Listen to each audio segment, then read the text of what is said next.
E o exército israelense divulgou hoje novas evidências, isso é muito importante aqui para o nosso programa, sobre a utilização de unidades civis palestinas pelo Hamas. Durante uma atividade de localização de infraestrutura terrorista em Gaza, foram encontrados poços de lançamento de foguetes no complexo de uma mesquita. Os militares também encontraram mais de 50 foguetes prontos para serem disparados de um edifício destinado a atividades juvenis no norte da faixa de Gaza contra Israel. A produção pode colocar aí na tela uma das imagens publicadas nas redes sociais por Daniel Hagari, porta-voz das FDI. A gente vê aí foguete sendo escondido ali por Israel, e o governo apontou provas dos crimes de guerra que o grupo terrorista documentou também em sua própria propaganda. Eilon Levy, porta-voz israelense, compartilhou uma sequência de vídeos em que terroristas disparam foguetes contra o país, utilizando, atenção, trajes civis para se esconder entre os inocentes em Gaza. Então vejam que eles usam os civis palestinos como escudos humanos, eles tentam impedir a evacuação desses civis palestinos. Há uma série de relatos sobre violência utilizada, inclusive, no processo desse impedimento, e ainda tem mais. Eles, terroristas, se disfarçam de civis.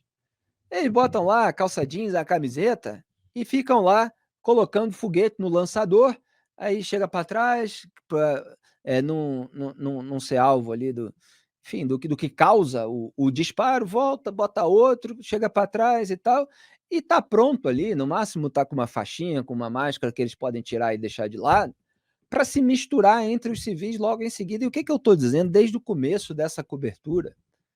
Que a gente precisa saber distinguir terroristas e inocentes em todas as frentes, inclusive em relação ao número de mortos e feridos.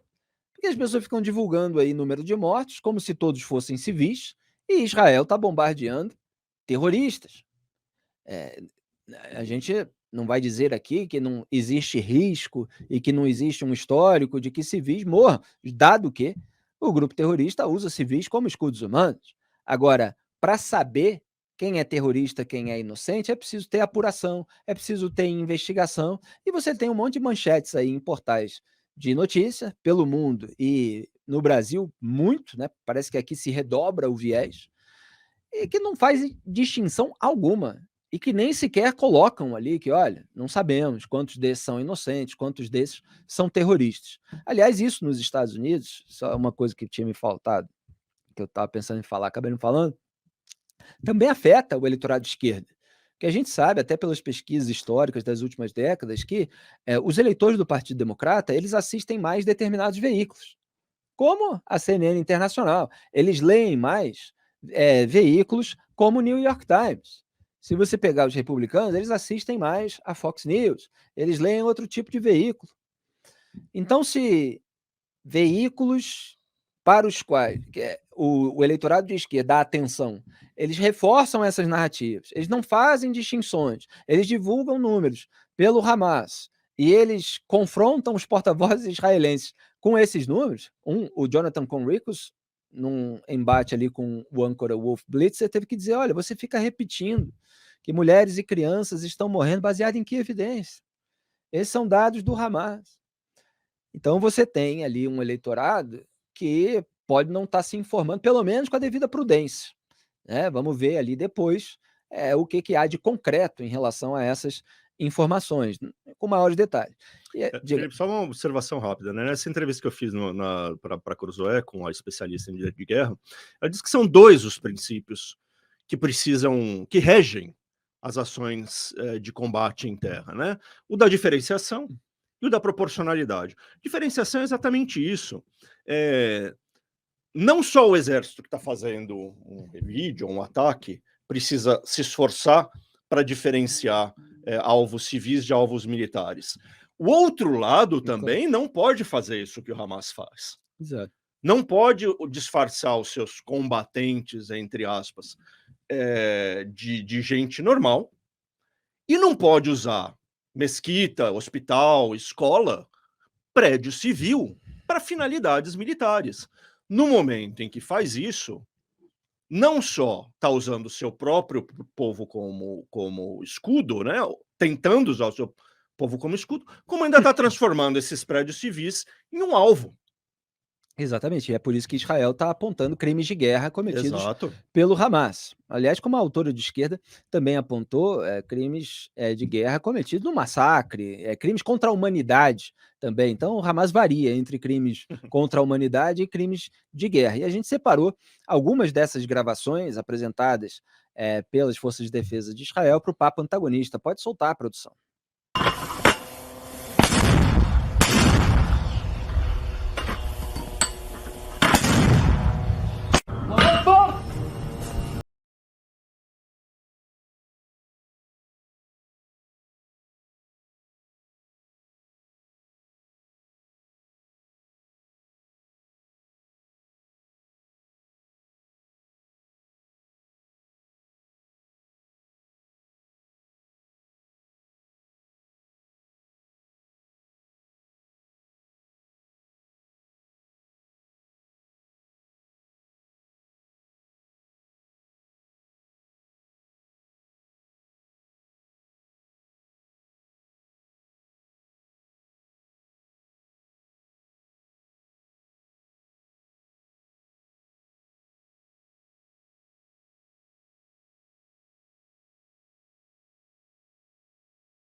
Muito bem, a gente viu aí, portanto, calça jeans, camiseta ou camisa social de abotoar, um sapatinho, um tênis ou uma sandália, não tem um uniforme militar, não tem nada sequer parecido com o uniforme militar, que tinha até câmera, com que eles invadiram o território israelense para matar 1.400 judeus.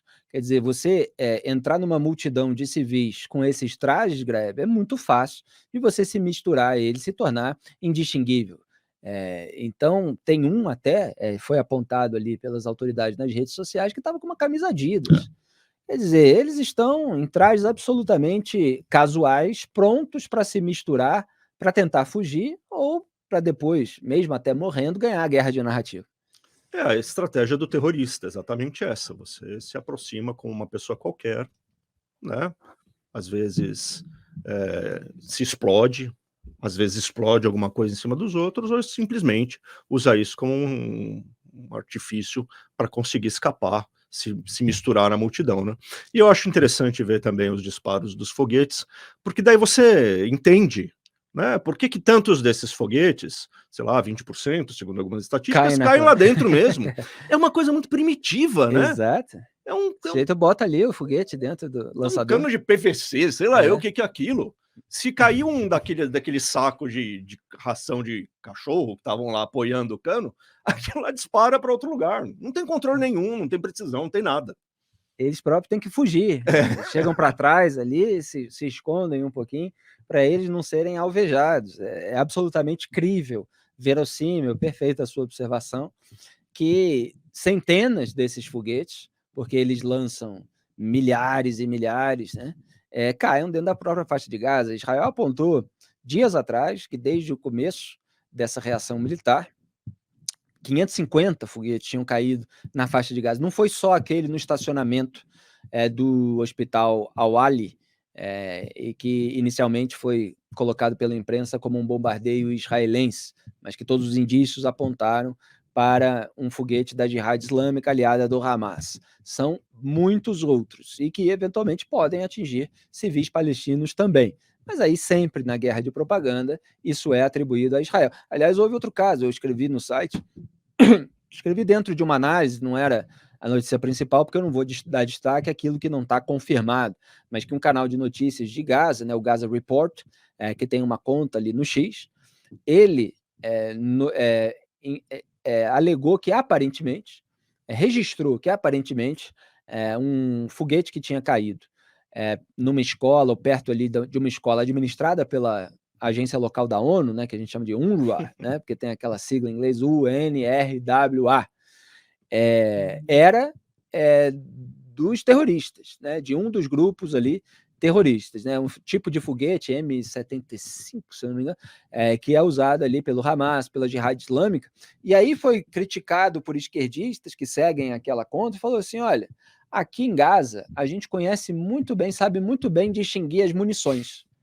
Quer dizer, eles sabem pela sonoridade barulho, né? e pela profundidade da cratera, né, como a gente analisou no caso do hospital, as diferentes origens, né, dessas munições. Então saiu ali uma fumaça e tal, e já houve toda uma cobertura midiática de redes sociais, de influenciadores. Olha aí, bombardeio israelense em cima de uma escola, enfim. Ainda carece de investigação, repito, mas a gente aqui tem a prudência de esperar, em vez de sair fazendo acusação. E a gente vê a imagem, né? Por que a gente chama de foguete e não de míssil? Né? É um foguete mesmo, né? Um petardo ali, né? Não é um míssil como a daqueles que a gente vê em filme do Missão Impossível, né? Exatamente.